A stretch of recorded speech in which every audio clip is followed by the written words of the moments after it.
আসসালামু আলাইকুম ভিউয়ার্স, আশা করি আপনারা সবাই ভালো আছেন। আল্লাহ তাআলার অশেষ রহমতে আমিও ভালো আছি। এখন প্রচন্ড রোদ উঠেছে, এই রোদের মধ্যে গরুগুলোকে গোসল করাতে হবে, তাই আমি আমার গরুর ঘরে চলে আসলাম এবং গরুগুলোকে গোসল করাইতেছি। তো গরুগুলোর গায়ে এই পরিমাণ গরম হয়েছে, মনে হচ্ছে যে আগুন বের হইতেছে। তো আমি ইচ্ছামতো গরুর শরীরে পানি ঢালতেছি যাতে গরুর শরীরটা কোনোভাবে ঠান্ডা করা যায়।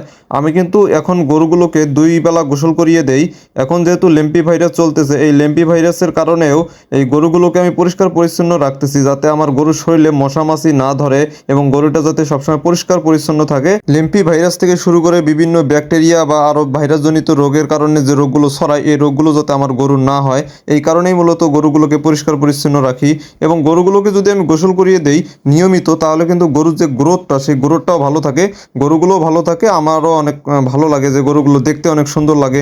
বিশেষ করে আমার যে গরুর ঘরের যে চারদিকে যে দেয়ালটা আছে, সেই দেয়ালটা কিন্তু আমি প্রতি সপ্তাহে একবার পরিষ্কার করে দিই, কারণ এই দেয়ালের মধ্যে বিভিন্ন উকুন আঠালি বিভিন্ন পরজীবী বাসা বাঁধতে পারে এবং পরবর্তীতে এগুলো গরুর শরীরে গিয়ে বিভিন্ন রোগ হতে পারে গরুর। এই কারণেই আমি কিন্তু একটি ওষুধ বানিয়ে আমার এই গরুগুলোকে স্প্রে করি এবং প্রতিদিন নিয়মিত একবার করে যে দেয়ালগুলো আছে বা টিনের বেড়া যেটাই বলেন, সেই বেড়ার মধ্যে কিন্তু আমি এই ওষুধগুলো স্প্রে করে দিই। আমি যে একটি ওষুধ বানাই সেটার মধ্যে আমি ফিনিশ দেই, কেরোসিন তেল দেই এবং আইভারমেকটিন যে ড্রপটা আছে সেটা দেই এবং ন্যাপথালিন দেই, দিয়ে সুন্দরভাবে 1 লিটার পানিতে গুলে আমি এটা স্প্রে করে দেই। আমি একটি ভিডিওতে এটা আমি আপনাদের দেখিয়েছিলাম, আপনারা অনেকেই দেখেছেন। গরুর শরীরে যে মশা মাছি ধরে, এই ওষুধটা যদি আপনারা স্প্রে করেন, আশা করি যে গরুর শরীরে মশা মাছি আর ধরবে না। আর এই লেম্পি ভাইরাস মূলত মশা এবং মাছির থেকেই ছড়ায়, আর অন্য কোনো বাহক নেই। তাই আপনারা এই সময়টাতে, যেই সময়টাতে লেম্পি ভাইরাসটা বেশি হয় বা চারদিকে আনাগোনা শোনা যায়, আপনারা গরুর ঘরে নিয়মিত কয়েল জ্বালিয়ে রাখবেন এবং এই ওষুধটা, যে আমি ওষুধটা বানিয়ে আপনাদের দেখিয়েছিলাম, সেই ওষুধটা আপনারা প্রতিদিন একবার স্প্রে করে দিবেন এবং গরুগুলোকে প্রতিনিয়ত বা প্রতিদিন 2 বার যদি নাও পান, তাহলে একবার করে গরুগুলোকে গোসল করিয়ে দিবেন। গরুর ঘরের ফ্লোর, তারপরে দেয়াল, তারপরে গরুর চারা, এগুলো পরিষ্কার পরিচ্ছন্ন রাখবেন এবং গরুগুলোকে প্রতিদিন 1 চামচ করে খাবার সোডা খাওয়াবেন। তারপরে গরুগুলোকে জিঙ্ক খাওয়াবেন, পারলে নিম পাতা, কাঁচা হলুদ এবং লেবু এগুলো খাওয়াবেন।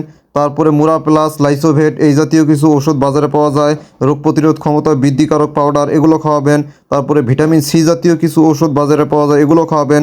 রোগ হওয়ার পরে, বিশেষ করে এই লেম্পি যদি আপনার গরুর হয়েই যায়, তাহলে কিন্তু চিকিৎসা করতে অনেক টাকার প্রয়োজন। 8-10 হাজার টাকার নিচে কিন্তু এই লেম্পি ভাইরাসের চিকিৎসা হয় না। তাও গরু বাঁচবে কিনা এটাও বলা যায় না, কারণ এই রোগের যেহেতু নির্দিষ্ট কোনো চিকিৎসা নাই, তাই আপনারা রোগ হওয়ার আগেই ব্যবস্থা গ্রহণ করবেন যাতে আপনার গরুর রোগ না হয়। আল্লাহ তাআলার কাছে হাজার কোটি শুকরিয়া, আমার গরুর ঘরে গত 3 বছর থেকে কোনো লেম্পি রোগে আমার গরু আক্রান্ত হয় না।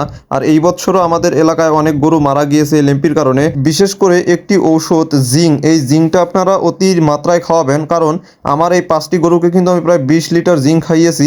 এখন আবার 10-15 দিন রেস্ট দিয়ে আমি আবার জিঙ্ক খাওয়াবো।